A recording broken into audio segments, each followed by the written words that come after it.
Hello అండి, నేను ఈరోజు మీకు మంచి రెసిపీ అండ్ మంచి కథతోటి వీడియో తెచ్చాను.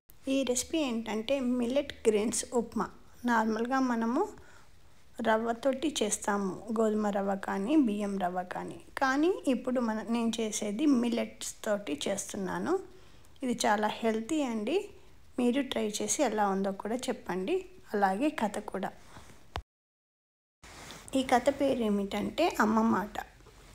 రామాపురం అనే ఊరిలో గోపన్నకు మేకల మంద ఉండేది. ప్రతిరోజు ఆ మేకలను మేత కోసం అడవికి తీసుకెళ్ళేవాడు. ఆ మందలో ఒక మేకకు పిల్ల పుట్టింది. పుట్టిన పిల్ల అప్పుడప్పుడు మంద నుంచి బయటకు వెళ్ళిపోయేది. ఆ విషయం గమనించిన తల్లి గట్టిగా హెచ్చరించింది. అడవిలో క్రూర మృగాలు ఉంటాయి, మంద నుంచి బయటకు వెళ్ళొద్దని గట్టిగా హెచ్చరించింది. అయితే తల్లి తనపై కావాలనే కోపం చేస్తుందని, బయట చాలా అందంగా ఉంటుంది అని తన సంతోషాన్ని అడ్డంకి చెప్తుంది. తల్లిపై కోపం పెంచుకుంది ఆ చిన్న మేక. ఒకరోజు తల్లి చూడనప్పుడు మంద నుంచి బయటికి వెళ్ళిపోయింది. ఒంటరిగా తిరుగుతున్న పులికి కనబడడంతో చాలా భయంగా పరిగెత్తసాగింది.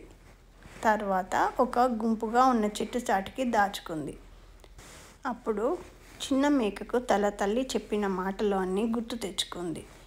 చాలా భయంతో దాచుకొని ఆ పులి వెళ్ళిపోయిన వెంటనే తన తల్లి కోసం పరిగెత్తింది. తల్లి దగ్గరికి వెళ్ళి, అమ్మ, నేను ఇంకోసారి నీ మాటను జవదాటను, ఇక్కడే ఉంటా అని చెప్పింది. ఈ కథ నీతి ఏమిటంటే, పెద్దలు ఏది చెప్పినా అది పిల్లల మంచి కోసమే, వాళ్ళ సంతోషాన్ని అడ్డుకోవాలని కాదు. ఇది మీకు నచ్చితే లైక్ చేయండి, షేర్ చేయండి, సబ్స్క్రైబ్ చేయండి. Thank you.